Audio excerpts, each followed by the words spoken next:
even deeper sense of frustration with you today, given that you had the advantage for such a long time, but still came away empty-handed. Yeah, it was very frustrating by the end not to have taken at least a point from the game. We started well.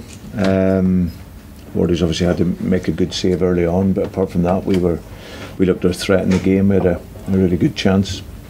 We're disappointed with the goal that was disallowed.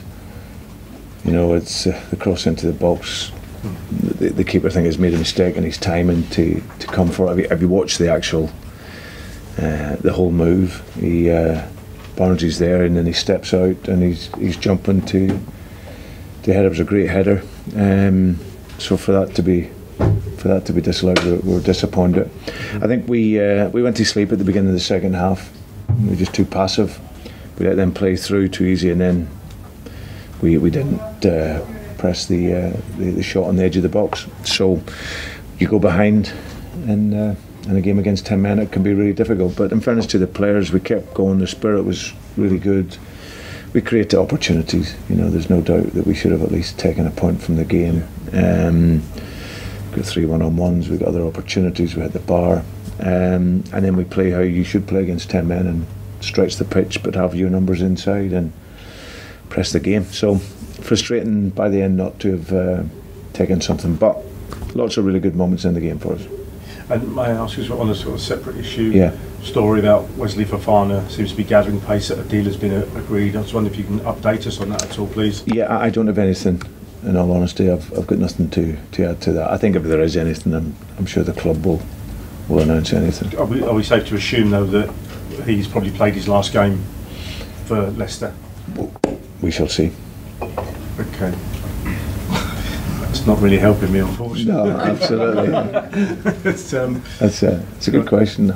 Yeah, and so I'm going to have to press on it. I just wonder, because you know there's been a lot of talk all around it. Yeah. The fans were singing about it, that sort of stuff. It's kind of maybe that's not helping with your team at the moment, or are you able to? Well, listen, there's no doubt that when the window shuts, I think everything calms down. It's been a really difficult, challenging window for us. There's no doubt. Obviously, we've been unable to add, and speculation around a lot of the number of our top players. So there's no doubt that's been difficult for us. Yeah. But it'll shut on Thursday, and then we can all move on. And I think everything becomes calm again. And but until that point, we have to keep fighting and keep working. Thanks. Brendan, if Fofana does leave, do you have players you can quickly move for in the market? Do you have players lined up? The club always has options. Of course, at this late stage, it can be difficult, but for any of the players that they move on, there's always options there for players to come in, hopefully. Can I ask why you chose to start with Soumaré today? Obviously, the first time we've seen him this season. Yeah, he came to me in the week, and he's very keen to stay now. He's enjoyed his pre-season. It's been tough for him because he thought he was on the move, but he came in and he committed to being here. And to be fair, I thought this was the type of game that would suit him perfect. You know, a team like Chelsea, they're pressing you. You've got to be able to deal with the ball. You've got to be able to take the ball and at times run out of trouble with it. So I thought he did well. He only came off because he hasn't played so much. But I thought he was excellent, and I think he'll hopefully prove to work really well for us this season. Did he tell you why he's changed his mind, why he now wants to stay? I just think he feels that he doesn't want to leave Leicester and end the story how it is, because he's obviously had a difficult first year. He's done really well over pre-season. Obviously, a few clubs were interested in taking him, so that of course makes him think and makes his representatives think. But once we had a chat in terms of where I see him and where he was at, and reinforced the position to him and the importance that this could be a great year for him, having adapted last year, then he was keen to stay in and fight for his place. Okay.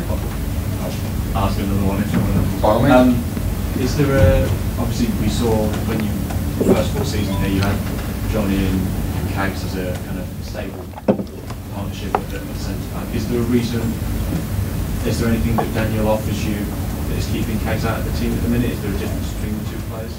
Yeah, listen, I see them every day in training, so it's consistency and desire and mentality and all these things. And again, Cags is obviously one that was linked with going away as well. He's only got a year left in his contract, so yeah. But we've tried to pick the players that we've seen in training that are committed to the work and how they have been working and picking the team on that basis, really. Brendan, I just one final quick one. Go on. I've had a chance to think now. To come up with a better question. Just in terms of, with speculation regarding players such as Wesley, in your interest to get, if it's going to happen, if something's going to happen, would you rather it gets done quickly rather than dragging on? I think it's the same with any player. I think any player you would want.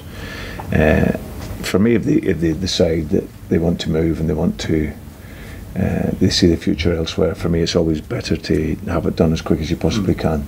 Yeah, for both, really, because you have to prepare a team and a group of players, and you maybe have to replace that player. So I think it's only normal. I think every coach manager will tell you the same.